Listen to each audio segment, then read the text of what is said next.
Greetings. Welcome again to another video. This is my third video talking about this subject. And the subject is the changing of the Bibles and the genocide ideology against the Tutsi people. When I say changing of the Bibles, I mean changing of a specific part in the Bible, which is Isaiah chapter 18.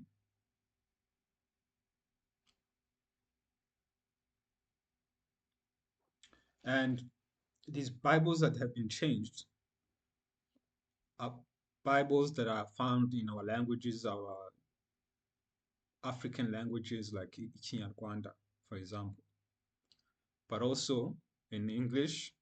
And all these Bibles are new Bibles. They're called the New Modern Versions.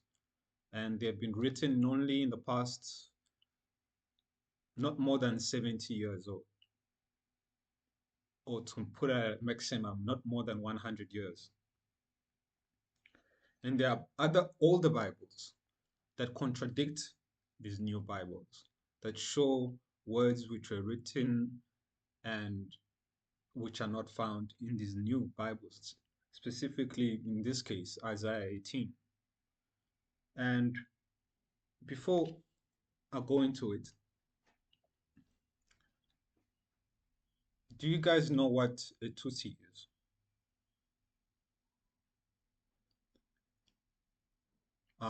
Most of you who probably watched like the movie Hotel Rwanda or watched another documentary talking about Rwandan history and that 1994 genocide which happened against the Tutsi people.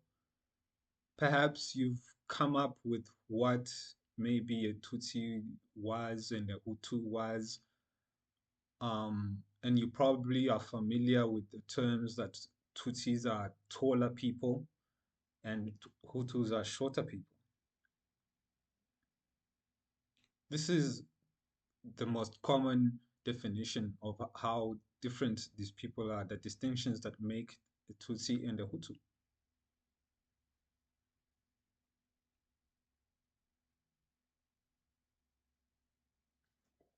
Now, let me read you the King James Bible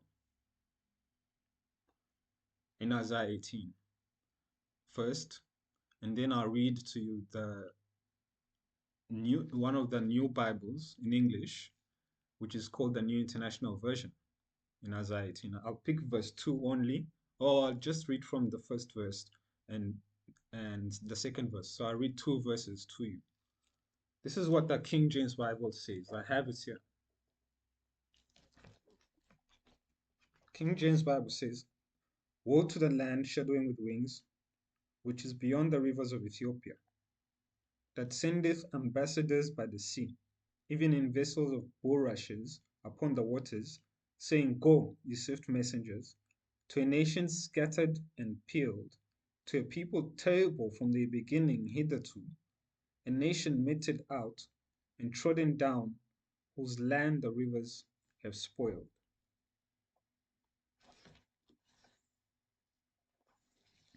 I want to emphasize some words here which were changed in these other new Bibles, which one of them I'll read to you. A nation scattered and it says, "Go ye swift messengers, to a nation scattered and peeled, to a people terrible from the beginning hitherto, a nation meted out and trodden down, whose land the rivers have spoiled." Just those words. I'll repeat them again.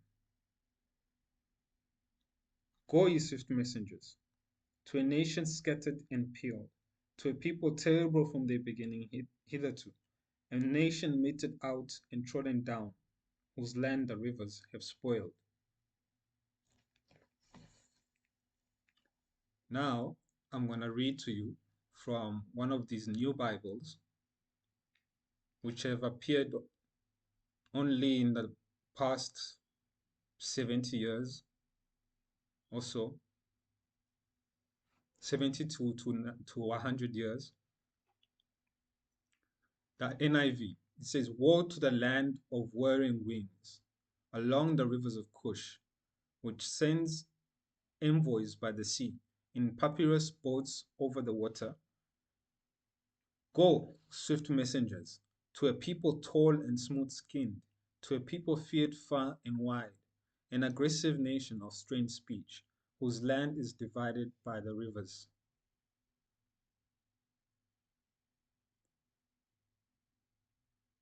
I'll repeat this part again in verse 2.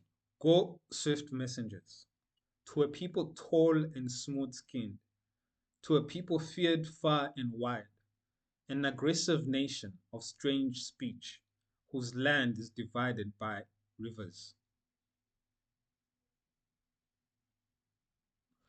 Let me read from the King James again.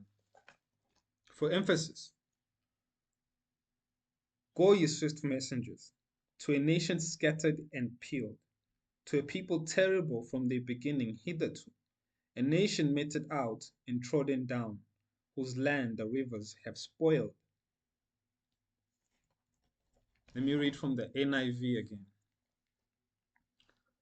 Go, swift messengers, to a people tall and smooth-skinned, to a people feared far and wide, an aggressive nation of strange speech, whose land is divided by rivers.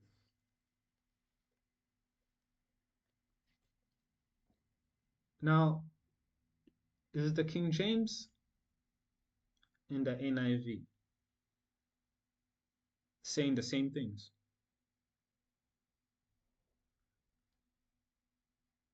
I accept that it says go swift messengers. They both say go swift messengers. But one says to, in the King James Bible, to a nation scattered and peeled. And the NIV says to a people tall and smooth skinned. Is that the same? Why is it different? It's one language.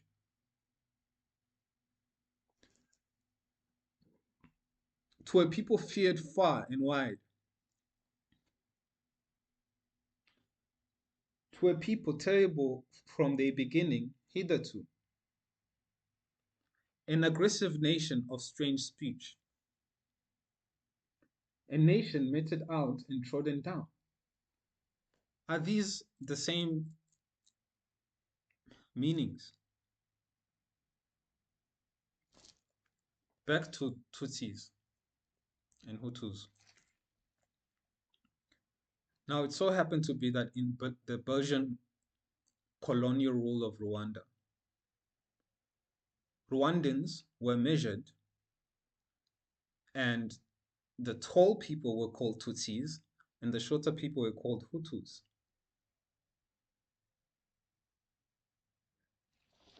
And it just so happens that in the 1994 genocide, many Tutsis were killed in churches by pastors and bishops, by their fellow other Christians. And it was said that it was the will of God.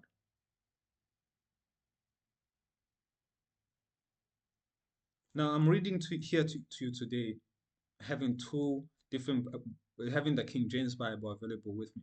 At the time in Rwanda, people spoke French. They didn't speak English. And so the likely chance of having the King James Bible was almost close to zero. And so people were forced to have one version of the Bible. And this is the version that has the words tall and smooth-skinned people who are feared far and wide,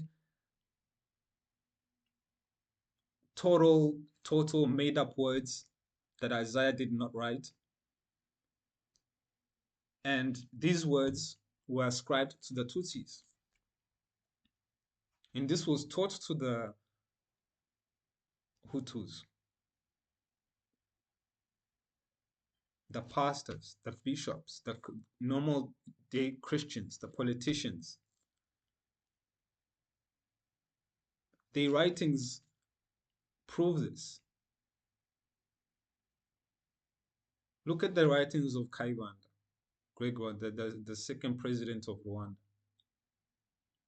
He wrote about how Tutsis and Hutus are different, of different nations, and how it was the will of God for Hutus to rule and reign and overthrow the Tutsis. So this religious element, this God element, biblical element, this mission of theirs that they had, it it is clear that it was religious based. It was inspired by religion.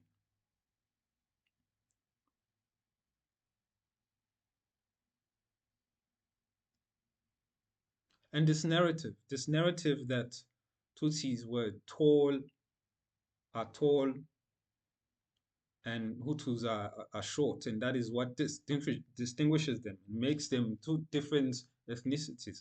It's absurd, first of all, and they should have asked Rwandans. People should ask Rwandans who know the history of Rwanda, who know the history of Rwanda in terms of not just the past 50 years, because most people that's what they know, but I'm talking about the past 1,000 years. People who know that history will tell you that the words Tutsi and Hutu did not uh, did not represent ethnic representation or ethnic groups, but represented social classes, rich and poor. Tutsis referring to the people who were richer, and Hutus referring to the people who were poorer and most likely servants.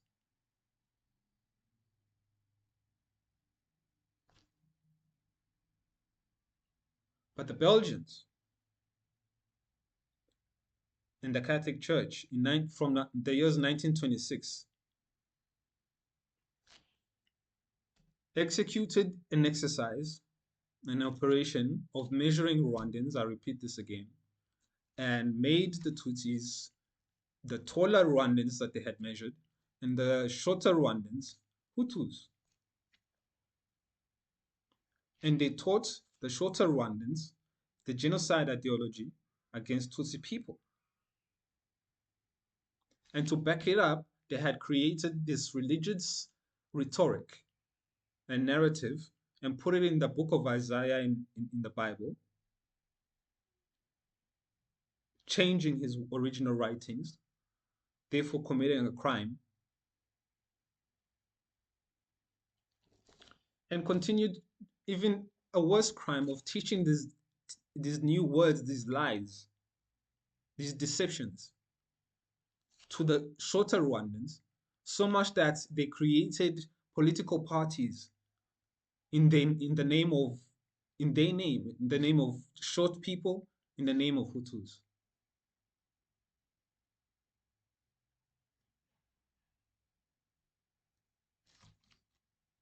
And they refer to themselves as the short people.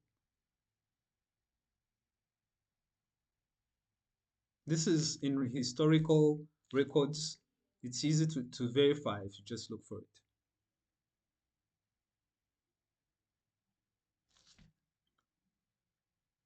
It has been a crime, what they've done to the Bible, what they've done to the original writings of Isaiah, what they are doing today still on by allowing these Bibles to go on unwarned, uncorrected. Not too long ago, in 2017, the Catholic Church apologized for the role that they had in the genocide against the Tutsi people. But they didn't go further to explain and confess what role that was.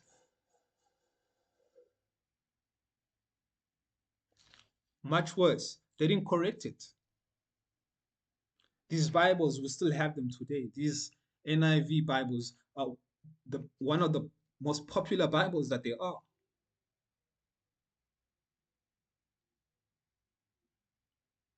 Pastors don't realize what has been done to them, but this and it's they lack of competence to not know the book that they are teaching to people and what's written in it and whether it's been changed or not. It's their responsibility to know that, but they somehow seem to not know that. It's as if they're sleeping. Yes, it's known that there are different versions and etc. etc. But it's not explained how bad it gets. How many of you have heard before that the changing of the Bible, the changing or the introductions of new modern versions has brought genocide ideology and genocide in Rwanda against the Tutsi people? How many of you have heard that before or are told that in general?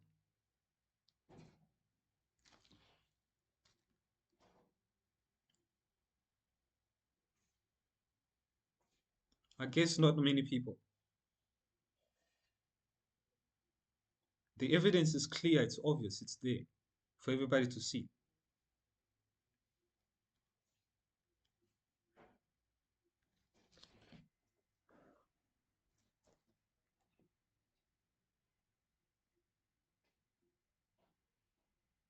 It is not fair, it is not just what has happened to the Bibles that we have today.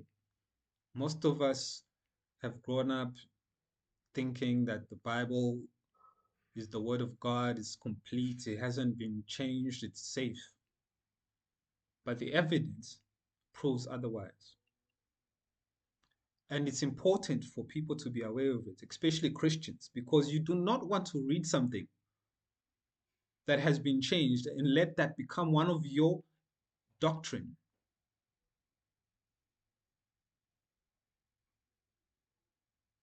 If it said in the beginning, God created the heavens and the earth, you don't want a Bible which is saying in the beginning, God created Jupiter and Mars.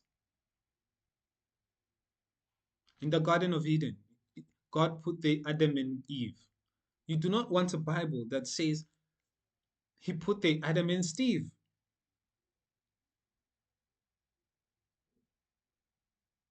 Those Bibles don't exist. As far as I'm just creating examples here. It's the same case as here in this chapter, Isaiah. It so happens to be that they actually had the audacity and crossed the line and changed the words of Isaiah and hid away his words and introduced new words which are referenceless. And these words have created in Isaiah 18. Make no mistake about it. These words have created genocide ideology in Rwanda.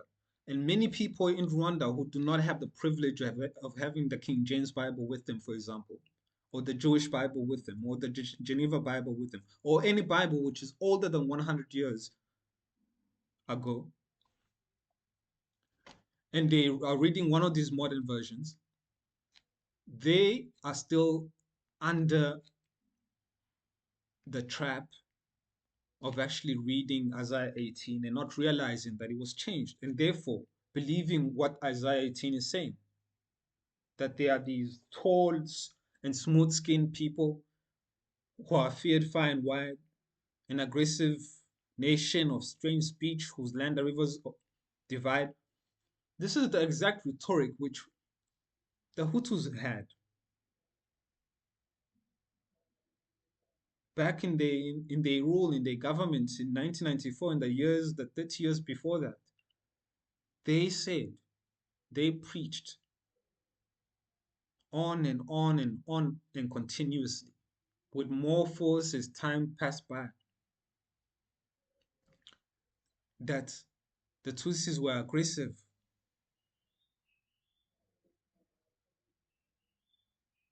that the fight was against these tall Rwandans,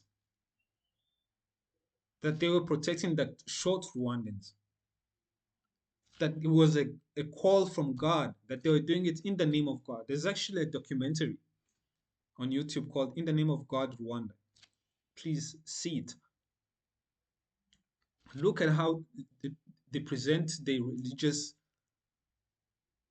point of views and the hatred that is involved in it, in the division that this they themselves have against Tutsis. Has divided Rwanda. It divides Rwanda to this day.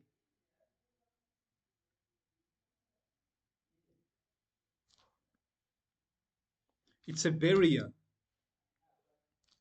to the unity, the efforts of unity that Rwanda is trying to achieve. The government of Rwanda, the RPF, has been trying to achieve for the past 30 years, 31 years.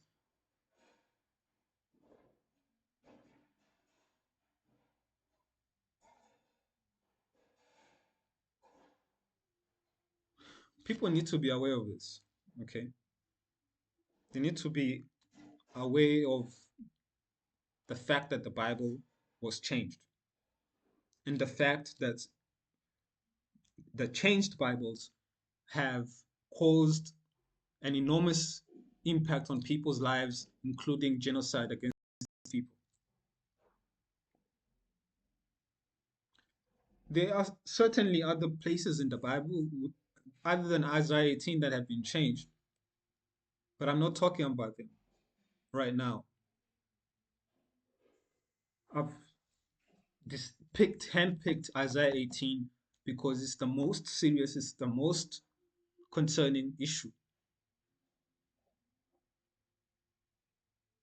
And people who who are looking at this video and are religious leaders in these denominations, like for example the Catholic Church, you should hear this and you should not be with this. You should be against the changes that have been made to the Bible, and you should present with us to us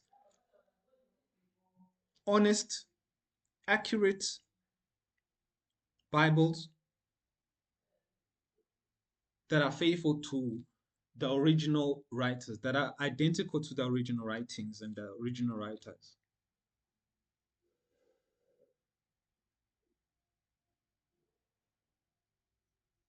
The King James had it right. These words, people scattered and peeled. It confirms the Jewish Bibles, the Jewish Tanakh, the Jewish Yeshayahu, the Jewish Isaiah. There's no contradiction between the King James and the Jewish original writings, but there is contradictions with the new international version and the new modern Bibles and all of the Kinyarwanda Bibles that are written in Kinyarwanda.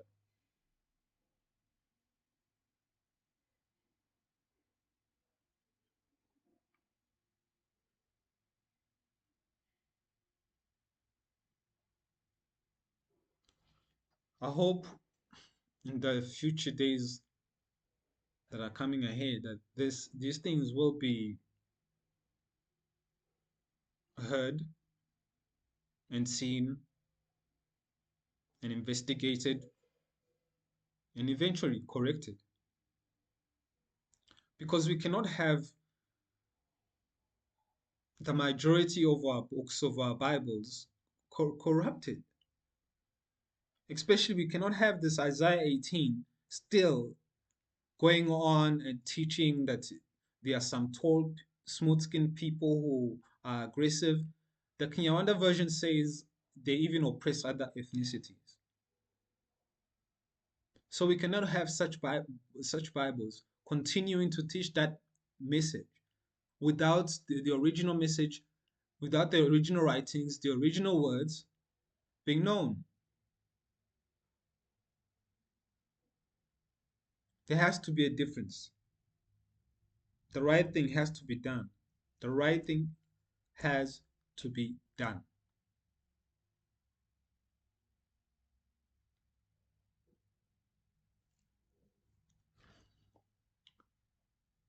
At this time, I'll leave my me message at this point. It's until next time. My name is Gustav Gahindiro, and thank you for your time.